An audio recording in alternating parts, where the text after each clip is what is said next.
The original Hitman was a mess of broken mechanics and frustration, so Hitman 2 looks like a masterpiece in comparison.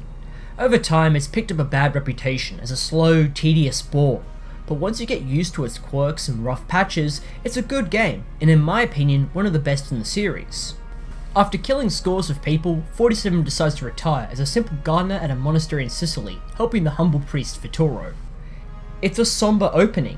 47 reflects on having very little identity outside of being a murder machine. After Vittoro is kidnapped, 47 takes up his past role with the agency as the world's greatest assassin to get him back. This promising start is effectively dropped after the first mission. The rest of the game has very little to do with finding Vittoro, rather the game is broken into chapters as you travel to different countries and kill a range of targets. The story is ultimately window dressing. 47 does give a bit of narration at the beginning of levels, and while well performed by David Bateson, who plays 47 across every game, it has nothing to do with the story at large. People play Hitman based on the title, and here's where the game delivers. You travel across numerous countries like Malaysia, India, and Russia, carrying out a series of high-stakes assassinations, often involving multiple steps before completion. This globe-trotting design allows a wide variety of environments and levels which all feel distinct from each other. This is supported by an excellent soundtrack by Jesper Kyd, which incorporates a fusion of thematic, orchestral, and electronic pieces that feels incredibly inspired. The primary gameplay of Hitman remains largely the same. You begin somewhere in a large map with a handful of targets or objectives that need to be fulfilled or eliminated before you can exfiltrate. Hitman 2's central design and appeal relies on you exploring the levels to neutralize your targets in the most effective and rewarding ways. Most targets are very well protected, and when you can blow away everyone you encounter, that's not living up to the title of silent assassin, now isn't it? There's often multiple routes to dispatch your enemies in quieter or indirect ways, such as poisoning them, blowing them up, sniping them, or the signature fiber wire. To access otherwise restricted parts of the maps, you have to obtain the proper outfit. This is pretty simple. Kill someone and pick it off them. The hard part is hiding their body from sight. Guards will often patrol areas thoroughly, and if a body is found, your disguise can be blown. Not good. This is where Hitman goes from an interesting concept into something great. Few games allow the player to jump from stealth to all-out action without penalizing them, and this is what gives the series such lastability. I assume because Silent Assassin was aiming for a more console-friendly experience, the levels aren't nearly as bloated, and various tweaks remove most of the issues from the last game. This is a welcome change, as it feels more structured and streamlines the core gameplay. The first big change is the inclusion of a save system. On the default difficulty, you have several saves per stage, allowing you to create your own checkpoints essentially. This makes the game actually fucking playable and fun. Mistakes can be made often, and experimentation is now possible.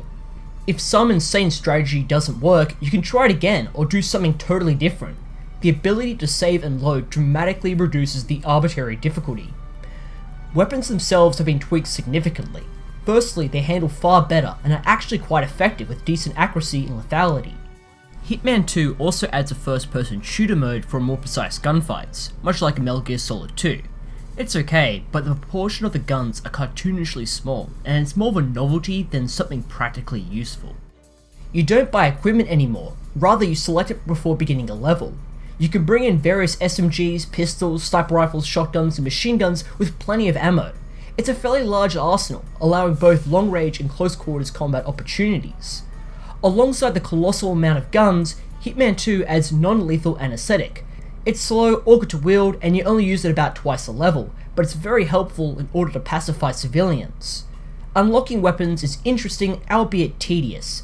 Essentially, any items you have equipped at the end of the mission will become available for future assignments.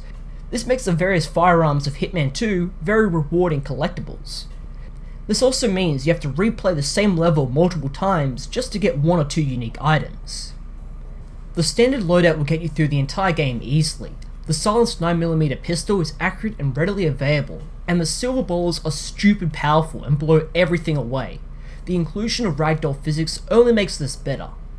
You can also unlock weapons via obtaining the Silent Assassin rank for a contract, basically only killing the prime targets, nothing else.